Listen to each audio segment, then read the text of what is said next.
नमस्ते बच्चों, स्वागत करती हूँ आपका विंसम डिजिटल लर्निंग प्लेटफॉर्म पे। तो आज हम हमारी कक्षा 8 का जो हमारा ठीक है कौन सा पाठ है, तीसरा, जिसका नाम है दीवानों की हस्ती, उसके प्रश्न उत्तर जो है वो हल करने वाले हैं।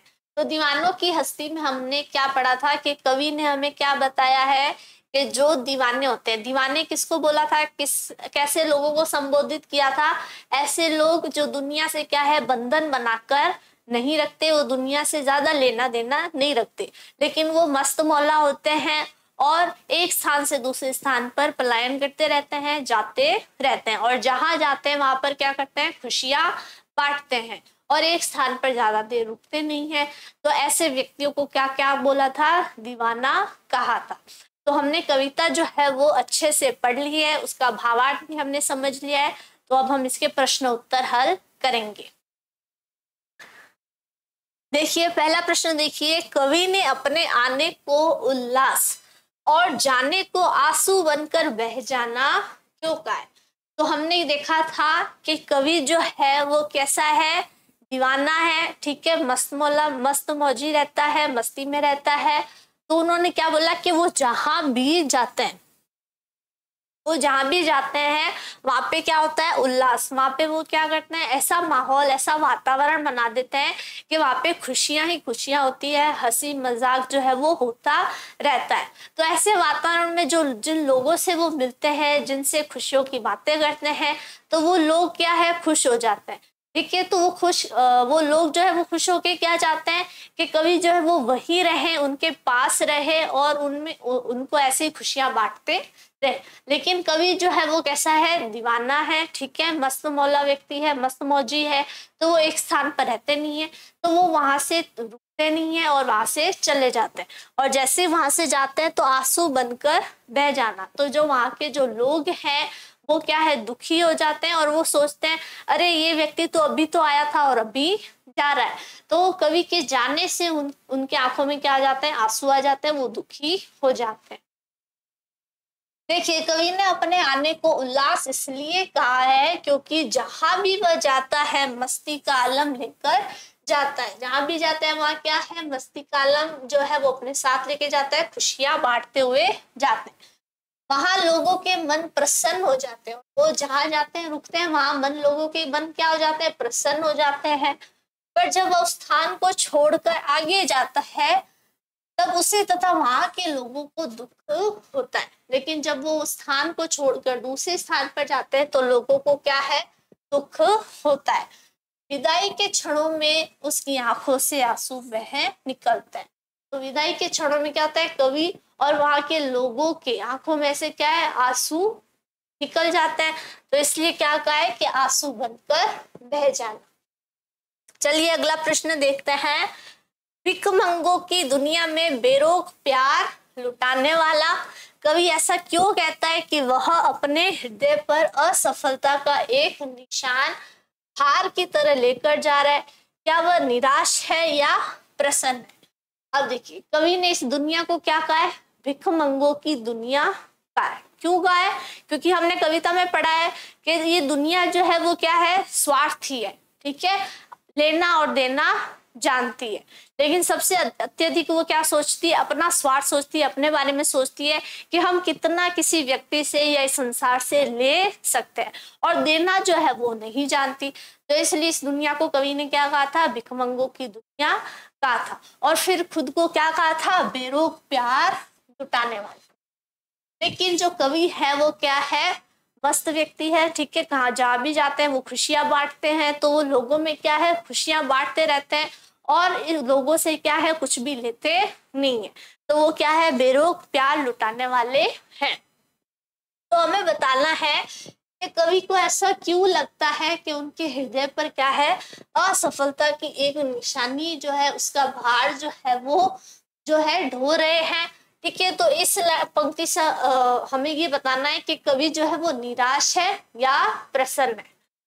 तो देखिए, यहाँ भिखमंगों की दुनिया से कवि का आशय कि यह दुनिया केवल लेना जानती है, देना नहीं। दुनिया क्या है, स्वार्थी है, लेना जानती है, देना नहीं जानती।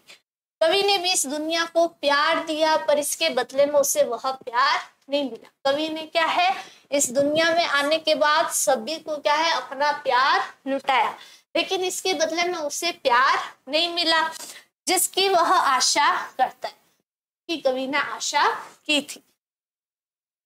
कवि निराश है, वह समझता है कि प्यार और खुशियां लोगों के जीवन में भरने में असफल रहा।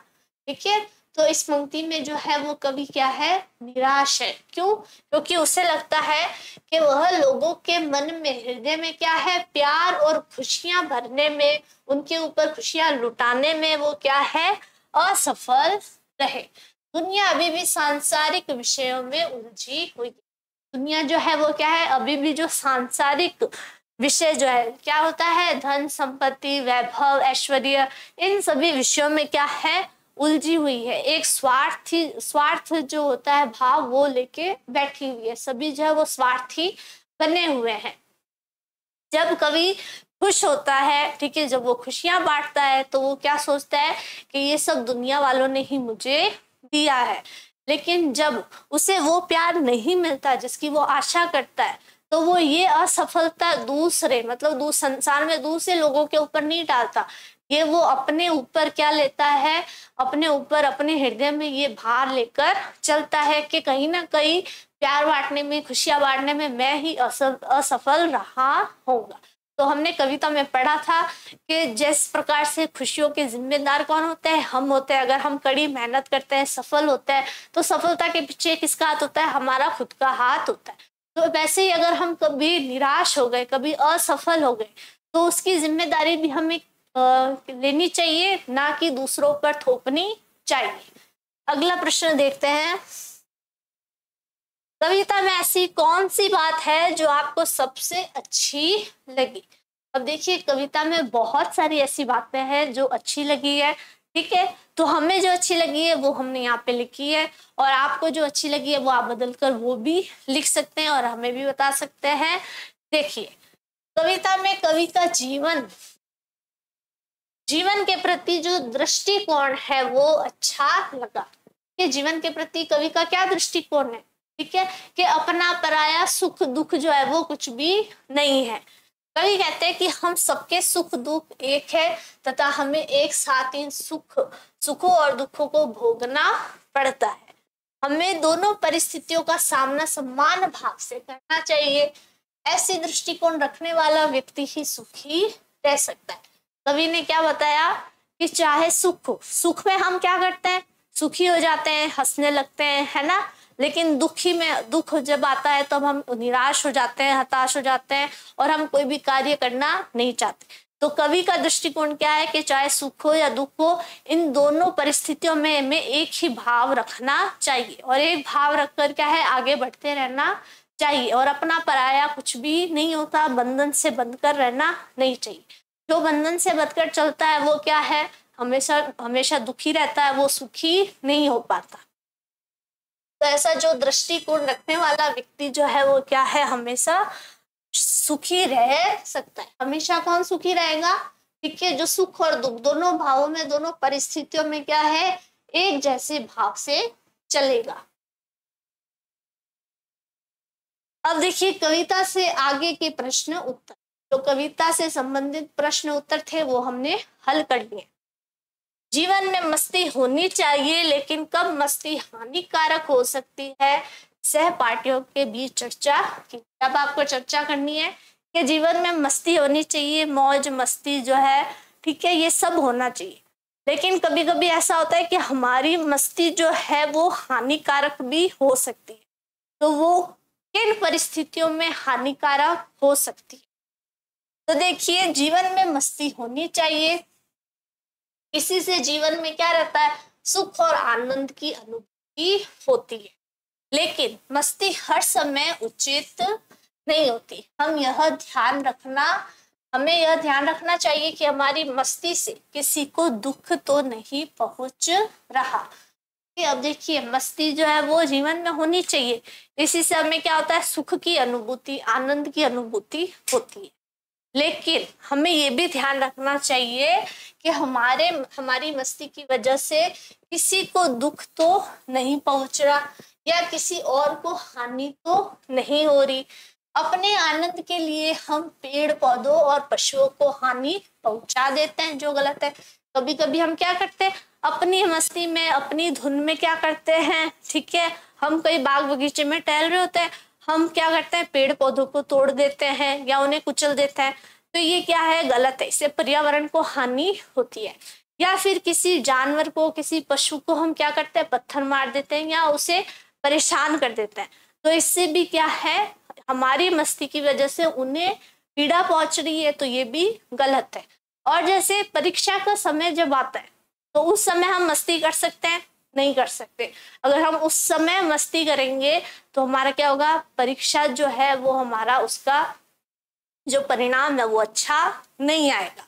तो इसलिए मस्ती होनी चाहिए, लेकिन हमें ये सोचना चाहिए कि उसका जो परिणाम है, ठीक है, वो अच्छा हो और दूसरों को कोई हानि या पीड़ा नहीं पहुंचे। अब देखिए, अनुमान और कल्पना से हमारा प्रश्न उत्तर है। इसमें अनुमान लगाना है और थोड़ी सी कल्पना करनी है। देखिए, एक पंक्ति में कवि यह कहकर अपने अस्तित्व को नकारा है कि हम दीवानों की क्या हस्ती, आज यहाँ कल वहां चले। कवि बोलता है ना कि हम दीवानों की, हम मस्त व्यक्ति की, ठीक है, जो मस्त मौजी व्यक्ति होते हैं उनकी कोई हस्ती, उनका कोई अस्तित्व नहीं होता। आज यहाँ है कल दूसरे स्थान पर होंगे, मतलब एक स्थान पर नहीं रहते। तो दूसरी पंक्ति में उसने ये कहकर अपने अस्तित्व को महत्व दिया है कि मस्ती का आलम वहां चला, हम धूल उड़ा के जहां चले। तो पहली पंक्ति में तो उन्होंने क्या बोला है कि हमारा कोई अस्तित्व नहीं है, हमारी कोई हस्ती नहीं है। दूसरी पंक्ति में उन्होंने क्या बताया है कि मस्ती का आलम वहां चला, मतलब जहां हम जाते हैं वही मस्ती का, मतलब खुशियों का वातावरण साथ चलता है। यह फाका मस्ती का उदाहरण है। तो ये सब किसका उदाहरण है, फाका मस्ती का। अभाव में भी खुश रहना फाका मस्ती कही जाती है, ठीक है। तो हमने जो ये शब्द देखा है, फाका मस्ती किसे कहते हैं कि किसी कमी में भी, कोई अभाव में भी क्या है, हम खुश है, तो उसे हम क्या कहेंगे, फाका मस्ती। कविता में इस प्रकार की और पंक्तियां भी है, पढ़िए और अनुमान लगाए कि कविता में इस प्रकार की परस्पर विरोधी बातें क्यों कही गई है। तो हमें ये बताना है कि कवि ने ऐसी बातें जो है वो कविता में क्यों लिखी होगी। तो देखिए, कविता के विषय को रोचक बनाने के लिए कवि ने विरोधी बातों को एक साथ रखा। कविता क्या है, पढ़ने में और रोचक हो जाए, हम उसमें पढ़ने में और रुचि ले, है ना। तो इसलिए उन्होंने ऐसी विरोधी बातों को रखा है। कवि का लक्ष्य और इन सारी बातों को, है ना, अभाव में भी खुश रहना, तो ऐसी बातों को साथ में रखकर वो क्या बताना चाहते हैं, क्या शिक्षा देना चाहते हैं कि सुख दुख अपना पराया आदि सभी स्थितियों में व्यक्ति समभाव, समभाव मतलब एक समान भाव रहकर ही खुश रह सकता है। मतलब चाहे सुख हो जिसमें हमें कोई अभाव नहीं होता, दुख में हमें कमी होती है, अभाव होता है, निराशा होती है, तो उसमें भी हमें क्या रहना चाहिए, मस्त रहना चाहिए। अपना पराया नहीं करना चाहिए, जो दुनिया में आए वो यहाँ से जाएगा भी, है ना। तो हमने कविता में पढ़ा था कि इस दुनिया में कवि ने क्या किया है, बंधन खुद की मर्जी से जोड़े थे और आज अपनी ही मर्जी से वो सारे बंधन तोड़कर क्या है, चलते जा रहे हैं। अब देखिए, भाषा की बात का जो हमारा प्रश्न है, संतुष्टि के लिए कवि ने छक्कर, जी भरकर और खुलकर जैसे शब्दों का प्रयोग किया है। अपनी संतुष्टि के लिए कविता में उन्होंने ऐसे शब्दों का प्रयोग किया है। इसी भाव को व्यक्त करने वाले कुछ और शब्द सोच कर लिखिए, जैसे हंसकर, गाकर, ठीक है। तो देखिए, जी भरकर मतलब जी भरकर खुश होना या रोना या दुख होना, तो इसमें क्या होता है, संतुष्ट रहते हैं हम। खुलकर, है ना, एकदम पूरे संपूर्ण भाव से खुलकर, ठीक है। तो ये शब्द जो है उसमें हमें क्या बताते हैं, किसका भाव लग रहा है, संतुष्ट रहने का, संतोष का भाव लग रहा है। तो हमें ऐसे शब्द जो है वो और बताने। तो देखिए, ऐसे शब्द और है, खींचकर, पीकर, मुस्कुराकर, देखकर, मस्त होकर, सराबोर होकर। तो ये जो है सराबर होकर, मस्त होकर, मुस्कुराकर, इन शब्दों में भी हमें क्या लग रहा है, संतोष हो रहा है, संतुष्टि मिल रही है। तो इन शब्दों में भी ऐसा भाव आ रहा है। तो इस प्रकार से हम और शब्द भी जो है वो बना सकते हैं। तो देखिए, दीवानों की हस्ती जो पाठ है, जो कविता है, ठीक है, उस कविता को हमने अच्छे से पढ़ लिया है और उनके प्रश्न उत्तरों को भी हल कर लिया है, जो आपको अच्छे से समझ आ गए होंगे। ठीक है, मिलते हैं आपसे आगे, तब तक के लिए keep learning and keep growing with Winsome international school. Thank you.